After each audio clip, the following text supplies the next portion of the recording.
అంతర్జాతీయ ప్రాదేశిక వివాదాల్లో తాజాగా వచ్చి చేరిన సమస్య దక్షిణ చైనా సముద్ర జలాల వివాదం. దీనిపై కొన్ని రోజులుగా విపరీతమైన చర్చ జరుగుతోంది. హేగ్లోని శాశ్వత మధ్యవర్తిత్వ న్యాయస్థానం ఇచ్చిన తీర్పుతో అది మరింత ముదిరింది. దక్షిణ చైనా సముద్రాన్ని ఏలాలనుకుంటున్న చైనా ఆశలపై నీళ్లు చల్లిన తీర్పుతో ఈ అంశం అంతర్జాతీయ ప్రాధాన్యంగా మారింది.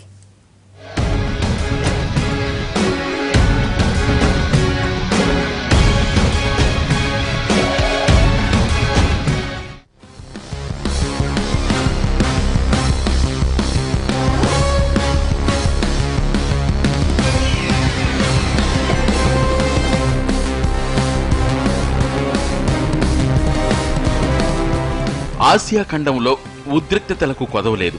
ఒకప్పుడు పశ్చిమాసియా రావణ కాష్టంలా మండింది. ఇజ్రాయిల్ పాలస్తీనా మధ్య పరస్పరం దాడులు జరిగేవి. ఆ తర్వాత మధ్యాసియాలో ఇస్లామిక్ దేశాలు వివాదానికి కేంద్ర బిందువయ్యాయి.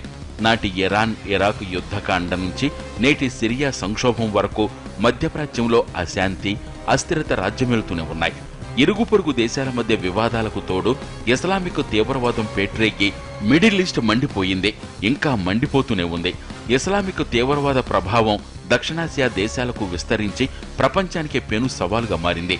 ఎప్పుడు ఎక్కడ దాడి జరుగుతుందో ఎంతమంది చనిపోతారో తెలియని దయనీయ స్థితి. కోట్లాది మంది మనుగడను ప్రశ్నార్థకం చేస్తూ ఉగ్రవాదం పేట్రేగిపోతోంది.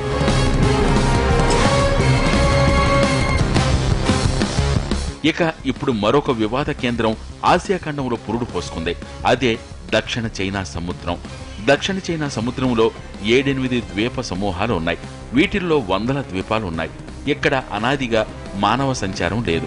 20వ శతాబ్దం వరకు వాటిపై ఎవరికీ ఆసక్తి లేదు. సముద్రాల్లోని చమురు చేపల వేట పెద్ద పరిశ్రమగా అవతరించడంతో సముద్ర వనరులపై పెత్తనం చేయాలన్న ఆరాటం ప్రపంచవ్యాప్తంగా పెరిగింది. దీంతో 1982లో ఐక్యరాజ్య సమితి సముద్ర చట్టాల ఒప్పందం జరిగింది. దాని ప్రకారం ఒక దేశం తీర ప్రాంతం నుంచి 12 నాటికల్ మైళ్ల దూరం వరకు ఆ దేశ ప్రాదేశిక జలాల కిందకు వస్తుంది. 200 నాటికల్ మైళ్ల వరకు ఆ దేశం ప్రత్యేక ఆర్థిక ప్రాంతం కిందకు వస్తుంది. అక్కడి చేపలు చమురు లాంటి సహజ వనరులన్నీ సదరు దేశానికే చెందుతాయి. ఆ దేశానికి చెందిన దీవుల విషయంలోనూ ఈ నిబంధన వర్తిస్తుంది. అంటే చేతిలో దీవులుంటే వాటి చుట్టూ ఉన్న సముద్రం మీద కూడా పెత్తనం చేయొచ్చు. దాంతో దక్షిణ చైనా సముద్ర దేశాలన్నీ అందుబాటులో ఉన్న దీవులపై హక్కులు ప్రకటించుకోవడం ప్రారంభించాయి. 7-8 ద్వీప సముదాయాలపై 1 కన్నా ఎక్కువ దేశాలు తమ హక్కులు ప్రకటించుకున్నాయి. దాదాపు అన్ని ద్వీప సముదాయాలపైన చైనా తన హక్కు ప్రకటించుకుంది. ఇక్కడే వివాదం మొదలైంది.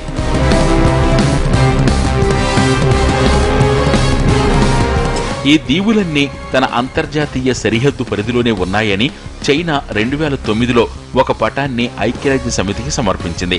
దానికి ఆసియాన్ దేశాలన్నీ అభ్యంతరం ప్రకటించాయి. 2011లో వియత్నాం పార్సిల్ దీవుల్లో చమురు వెలికితీత కాంట్రాక్ట్ భారతీయ కంపెనీకి అప్పగిస్తే చైనా అక్కడ తన యుద్ధ నౌకల కవాతు చేయించి ఉద్రిక్తతలు సృష్టించింది. 1970లో ఫిలిప్పీన్స్ పాగా వేసిన మరో ద్వీప సముదాయం కూడా తనదంటూ చైనా గొడవకు దిగింది. ఆ ప్రాంతంలో చిన్న చిన్న దెబ్బలను ఆక్రమించి కాంక్రీట్ కట్టడాలతో దీవులుగా మార్చడం మొదలెట్టింది. అక్కడ చైనా చేపల వేట ముమ్మరం కావడంతో ఫిలిప్పీన్స్ బలప్రయోగం చేయాల్సి వచ్చింది. దక్షిణ చైనా సముద్రంలో చైనా దూకుడు ఎక్కువ కావడంతో అక్కడున్న తన మిత్రదేశాల ప్రయోజనాలను కాపాడుకోవడానికి అమెరికా రంగంలోకి దిగింది. అక్కడ యుద్ధ నౌకలను మోహరించింది. దాంతో ఉద్రిక్తతలు రెట్టింపయ్యాయి. ప్రపంచంలో యుద్ధం తలెత్తే అవకాశమున్న సున్నిత ప్రాంతాల్లో ఇదొకటిగా తయారైంది.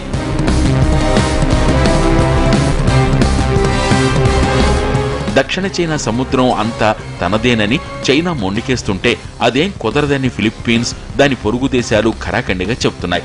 చైనాతో సైనికంగా తేల్చుకోలేనని గ్రహించిన ఫిలిప్పీన్స్ అమెరికా సలహాతో 100 ఏళ్లుగా పనిచేస్తున్న అంతర్జాతీయ సంస్థ హేగ్ నగరంలోని శాశ్వత మధ్యవర్తిత్వ న్యాయస్థానాన్ని ఆశ్రయించింది. 1982 నాటి ఐక్యరాజ్య సమితి సముద్ర చట్టాల ఒప్పందం ప్రకారం ఫలానా భూభాగాలు దీవుల కిందకు వస్తాయా, తన ప్రత్యేక ఆర్థిక ప్రాంతం ఎంతవరకు విస్తరించింది వంటి ప్రశ్నలను న్యాయస్థానం ముందు ఉంచింది. పరోక్షంగా చైనా వనరుల దురాక్రమణదారా కాదా చెప్పాలని అడిగింది.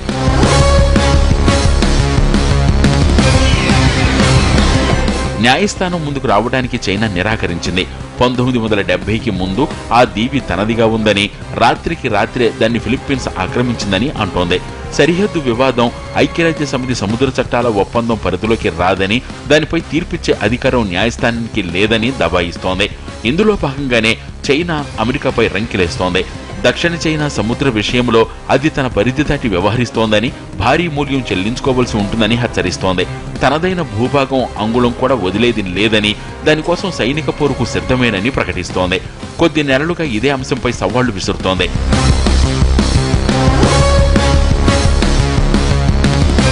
దక్షిణ చైనా సముద్రం విషయంలో 2 రోజుల క్రితం శాశ్వత మధ్యవర్తిత్వ న్యాయస్థానం తన తీర్పు వెలువరించింది. చైనాను దోషిగా తేల్చింది. దీంతో ఎన్నాళ్లు నివురుగప్పిన నిప్పులా ఉన్న వివాదం ఒక్కసారిగా రాజుకుంది.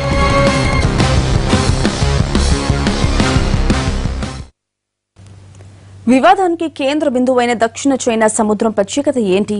ఎందుకు ఇన్ని దేశాలు ఈ సముద్రంపై కన్నేశాయి? అసలు ఈ సముద్రం ఎక్కడ విస్తరించి ఉంది? అందులో ఉన్న దీవులేంటి? సమీపంలోని దేశాలేంటి? మొత్తం వివాదానికి మూలం ఎక్కడ పడింది?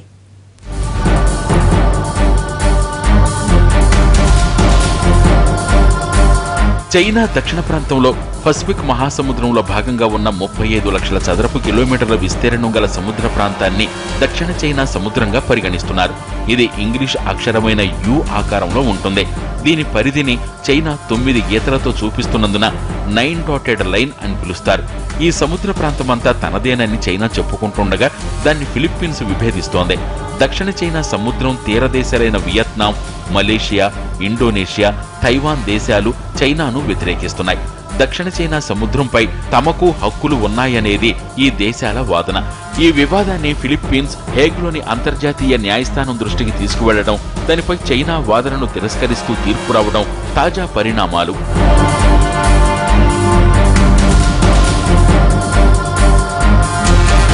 ఈ సముద్ర ప్రాంతం సహజ వనరుల్లో సుసంపన్నమైంది. ప్రపంచ బ్యాంక్ అంచనాల ప్రకారమే 700 కోట్ల బ్యారెళ్ల చమురు నిల్వలు ఇక్కడున్నాయి. 9 కోట్ల ఘనపుటడుగుల సహజ వాయువు ఉంది. Malaysia, Vietnam, Taiwan, Brunei, Philippines దేశాల తలరాత మార్చేయగలిగినంత చమురు సంపద వాటి తీరాల్లో ఉంది. పారిశ్రామికంగా దూసుకుపోతున్న చైనా ఇంధన సమస్యలన్నింటినీ ఈ సముద్ర తీరం తీర్చేయగలదు. సముద్ర జీవజాలం సంగతి ప్రత్యేకంగా చెప్పాల్సిన పని లేదు.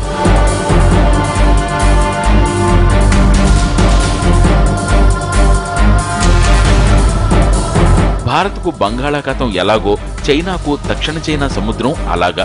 ఈ సముద్ర తీరంలోనే చైనాతో పాటు మరో 6-7 దేశాలున్నాయి. ఈ సముద్రం తీరంలో దాదాపు 50 కోట్ల మంది జీవిస్తున్నారు. ఇది ప్రపంచంలోకెల్లా అత్యంత రద్దీ అయిన రవాణా మార్గం. ప్రపంచంలోకెల్లా 10 పెద్ద నౌకాశ్రయాల్లో 5 ఇక్కడే ఉన్నాయి. ప్రపంచంలోని సగం చమురు, సహజ వాయువు రవాణా ఈ సముద్రం మీదుగానే జరుగుతోంది. ఏటా దాదాపు $5 ట్రిలియన్ సముద్ర వాణిజ్యం జరుగుతుంది. ప్రపంచ దేశాలతో చైనా వాణిజ్యానికి ఇది ఎంతో కీలకమైన నౌకా మార్గం. అందుకే దీనిపై తన అజమాయిషీని వదులుకోవడానికి చైనా సిద్ధపడటం లేదు. ప్రపంచ దేశాలకు వ్యూహాత్మకంగా అత్యంత కీలకమైన ప్రాంతం కావడంతో సమీపంలోని అన్ని దేశాలు ఈ సముద్రంపై పట్టు కోసం ప్రయత్నిస్తున్నాయి.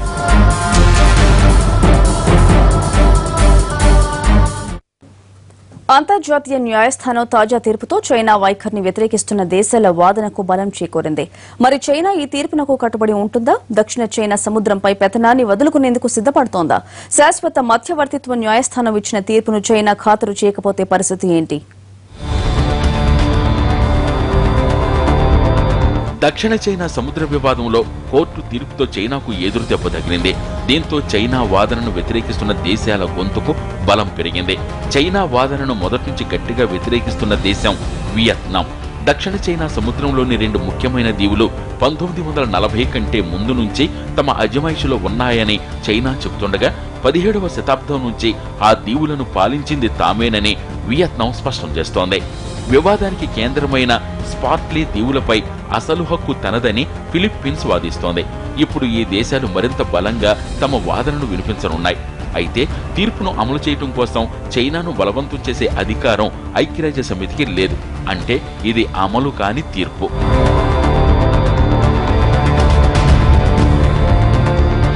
శాశ్వత మధ్యవర్తిత్వ న్యాయస్థానం తీర్పుకు 1982 నాటి ఒప్పందంపై సంతకం చేసిన దేశాలన్నీ కట్టుబడి ఉండాల్సిందే. తీర్పును చైనా అంగీకరించబోనని అంటుంటే దౌత్యపరమైన వివాదాలకు తెరలేస్తుంది. తాను సంతకం చేసిన ఒప్పందానికే కట్టుబడని చైనా గౌరవ మర్యాదలు అంతర్జాతీయంగా దెబ్బతింటాయి. కానీ దీన్ని ఆమోదించేది లేదని ఇప్పటికే చైనా స్పష్టం చేసింది. చైనా పాత్రకు వ్యతిరేకంగా ఫిలిప్పీన్స్ ఇతర దేశాలతో కలిసి చైనాపై ఒత్తిడి పెంచేందుకు అమెరికా ప్రయత్నించవచ్చు. అందువల్ల ఇది మున్ముందు అదుపు తప్పి ప్రాంతీయ సంక్షోభంగా మారిపోయే అవకాశాలు లేకపోలేదు.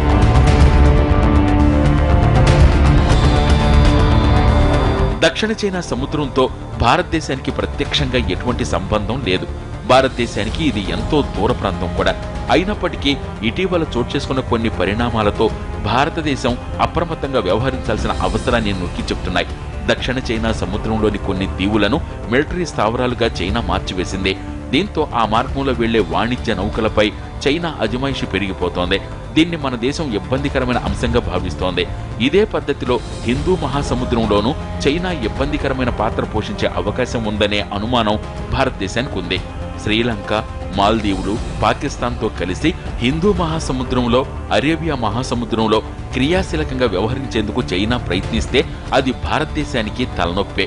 అందుకే దక్షిణ చైనా సముద్ర వివాదంలో భారతదేశం ఆచితూచి వ్యవహరిస్తోంది.